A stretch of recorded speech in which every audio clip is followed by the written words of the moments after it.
Shalom, saya akan menjelaskan tentang pengantar teologi sistematika. Yang pertama, Alkitab. Alkitab merupakan terjemahan dari Bible, kitab-kitab agama Yahudi dan Kristen yang ditulis pada waktu-waktu yang berlainan dan oleh para nabi dan rasul Yahudi. Struktur dan pembagian Alkitab Kristen berdasarkan isinya dan gaya penulisan. Perjanjian Lama dapat dikelompokkan menjadi 4 bagian, yaitu kitab-kitab Taurat, kitab-kitab sejarah, kitab-kitab hikmat, dan kitab-kitab kenabian. Sementara pengelompokan untuk Perjanjian Baru terdiri dari kitab Injil 4 kitab, kitab sejarah 1 kitab, kitab surat-surat 1 kitab, dan kitab Apokalips 1 kitab. Perjanjian Lama menceritakan kisah tokoh dan nabi jauh sebelum Yesus Kristus lahir, dari Adam sampai Meliaki. Sedangkan Perjanjian Baru memuat kitab-kitab Injil, kitab yang berbeda, berisi sejarah riwayat Yesus Kristus dan sebelum lahirnya kenaikannya. Serta Perjanjian Lama menggambarkan berdirinya dan peliharanya bangsa Israel.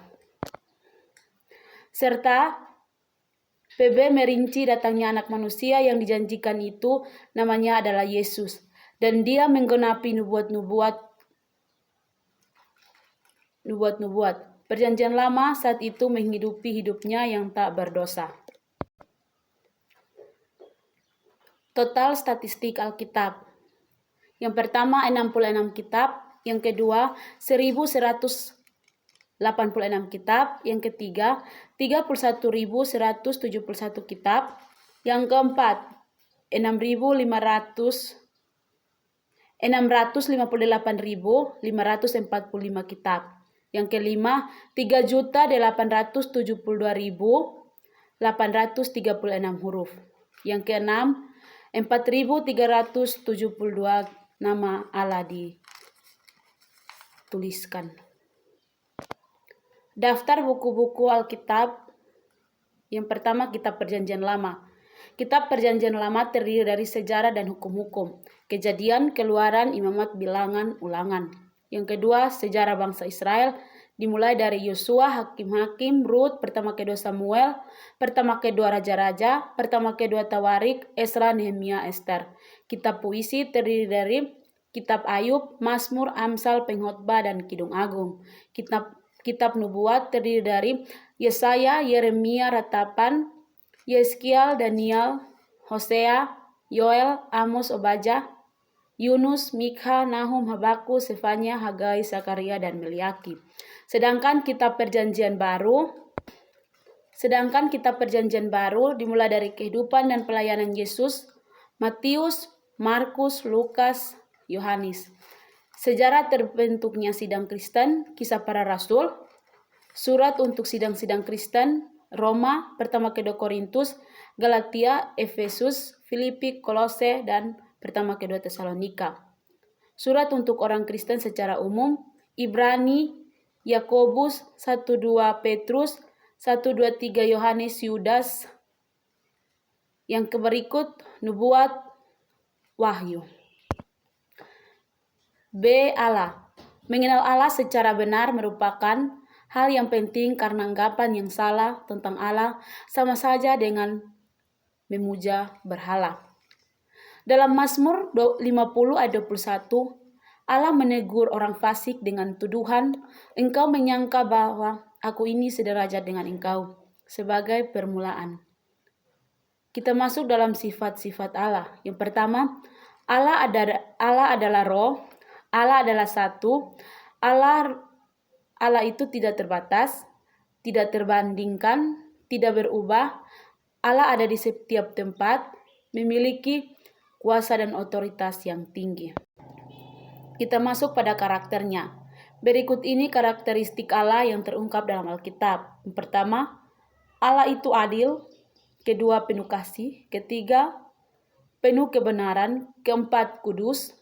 Kelima, Allah menunjukkan belas kasihan. Yang keenam, pengampunan. Yang ketujuh, rahmat. Yang kedelapan, Allah menghakimi dosa. Yang kesembilan, menawarkan pengampunan. Yang berikut kita masuk pada pekerjaannya. Yang pertama, Allah menciptakan dunia. Yang kedua, menopang dunia. Yang ketiga, menggenapi rencananya yang kekal. Yang keempat, menebus manusia dari kutukan dosa dan maut. Yang kelima, membawa orang pilihannya kepada Kristus. Yang keenam, mendisiplinkan anak-anaknya. Yang ketujuh, akan menghakimi dunia. Yang berikut, hubungan dengannya. Yang pertama, dalam pribadi anak Allah, Allah menjadi manusia. Yang kedua, anak Allah menjadi anak manusia dan menjadi jembatan antara Allah dan manusia. C. Kristus. Kristus dari bahasa Yunani adalah Kristos, berfaedah yang diurapi, terjemahannya untuk bahasa Ibrani, Masiah, dan dipakai sebagai gelar untuk Yesus di dalam Perjanjian Baru. Pengikut Yesus disebut sebagai orang Kristen dari kata sifat bahasa Belanda yaitu Kristen, pengikut Kristus. Pertama kalinya dalam Kisah Para Rasul 11 ayat 26. Karena mereka percaya bahwa Yesus Sang Mesias yang dinubuatkan di dalam Alkitab Ibrani. Oleh karena itu, pengikut Yesus menyebut Yesus sebagai Yesus Kristus. Yang berikut, makna ketidakberdosaan Kristus. Sebenarnya masalah ini berdasar pada pikiran bahwa kemanusiaan yang jatuh ke dalam dosa merupakan satu-satunya kemanusiaan, tetapi pandangan Alkitab bahwa kemanusiaan yang jatuh merupakan tanda yang dikehendaki Allah. Artinya Kristus memperlihatkan kemanusiaan yang betul-betul ideal yang menuntut kehendak Allah. Pentingnya ketidakberdosaan Kristus terletak pada hubungannya. Kita masuk pada gelar-gelar Yesus. Yang pertama, Mesias. Yang kedua, anak Daud. Yang ketiga, hamba. Yang keempat, anak manusia. Yang kelima, Tuhan. Yang keenam, anak Allah. Yang ketujuh, nabi dan guru. D. Roh Kudus.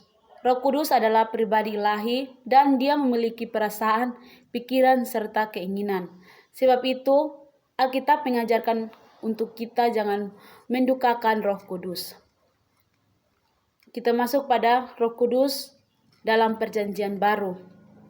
Kata Roh Kudus dalam Alkitab Perjanjian Baru ditulis sebanyak 90 kali. Dan salah satu peristiwa penting tentang bagaimana karya Roh Kudus adalah saat Maria mengandung Yesus. Lukas 1 ayat 35. Selama pelayanan Yesus di bumi, ia berinteraksi dengan Roh Kudus. Sebagai contoh, ketika Yesus dibaptis oleh Yohanes Pembaptis, Roh Kudus dalam bentuk merpati turun ke atasnya. Terdapat dalam kitab Matius 3 ayat 16 sampai 17. Kita masuk dalam karya Roh Kudus dalam hidup pengikut Kristus. Yang pertama kali pengikut Kristus mengalami perjumpaan dengan Roh Kudus. Yang kedua, Roh Kudus memberikan setiap orang percaya karunia-karunia. Yang ketiga, Roh Kudus akan menuntut kita sebagai orang percaya dan mengajar kita melalui kebenaran firman Tuhan.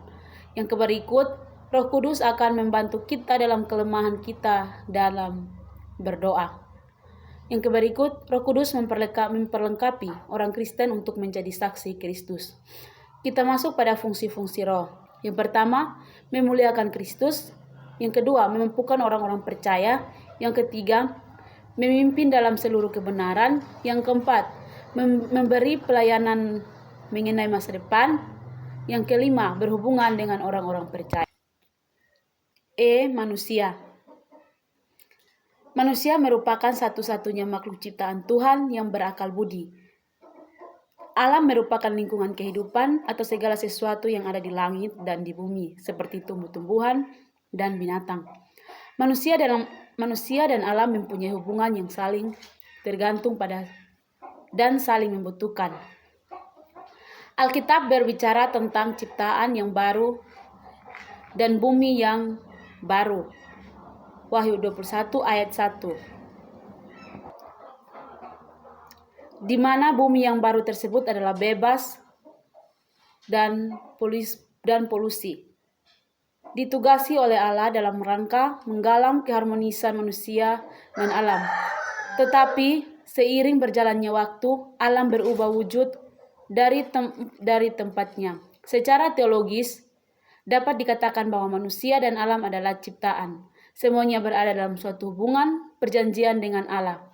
Semuanya itu berada dalam suatu hubungan perjanjian dengan alam. Sebagai pencipta, Allah sesuai rencananya yang agung telah menciptakan segala sesuatu sesuai dengan maksud dan fungsinya masing-masing. F. Gereja. Gereja adalah istilah eksiatologis yang digunakan berbagai denominasi Kristen untuk menyatakan badan persekutuan untuk Kristen yang sejati. Gereja juga digunakan ranah keilmuan kekristenan, sekalipun pada kenyataannya kekristenan terdiri atas banyak gereja atau denominasi dan banyak di antaranya yang mendaku sebagai satu-satunya gereja yang sejati. Secara etimologi, kata Yunani eklesia secara rafiah berarti yang dipanggil keluar atau yang dipanggil maju ke depan. Kisah Para Rasul 19 ayat 32-41. Kata ini adalah istilah perjanjian baru yang merujuk pada gereja, baik dalam arti jemaat lokal maupun dalam arti segenap umat beriman. Sedikit demi sedikit, gereja menyebar ke seluruh dan keluar wilayah kekaisaran Romawi. Bahkan tumbuh pesat di kota-kota Yerusalem. Gereja dianiaya pemerintah Romawi lantaran umat Kristen menolak menyembah kepada dewa-dewi. G. Akhir zaman. Akhir zaman atau sering disebut akhir kiamat adalah periode waktu yang dijelaskan dalam eskatologi dari agama-agama Yahudi dunia yang dominan. Kekristenan secara tradisional menggambarkan akhir zaman berbagai periode kesengsaraan luar biasa di bumi yang mendahului kedatangan Kristus yang kedua, yang akan menghadapi antikris dan mengantar ke kerajaan Allah. Beberapa orang Kristen percaya bahwa akhir zaman merupakan kesusahan pribadi yang dialami sebelum mereka tercerahkan dengan firman Tuhan. Tanda-tanda akhir zaman. Yang pertama, bencana alam. Yang kedua, peperangan. Yang ketiga, kelaparan, kemiskinan, dan penyakit. Yang keempat, gerakan pembangunan rohani besar-besaran. Yang kelima, krisis lingkungan global. Yang keenam, tanda dari langit. Yang ketujuh, penyebaran ajaran palsu. Yang kedelapan, merosotnya moral. Yang berikut kita masuk pada merefleksi. Yang pertama, kelompok mahasiswa di kampus. Masih banyak mahasiswa di berbagai kampus, bukan saja di kampus Kristen, di kampus manapun, masih sering mengalami yang namanya rohani tidak bertumbuh dengan baik. Dalam artian bahwa seseorang tidak memiliki kesadaran akan menjadi seorang mahasiswa. Ada dorongan-dorongan eksternal yang membuat faktor lingkungan kelompok rusak dan mestinya harus menjadi contoh untuk mahasiswa lainnya.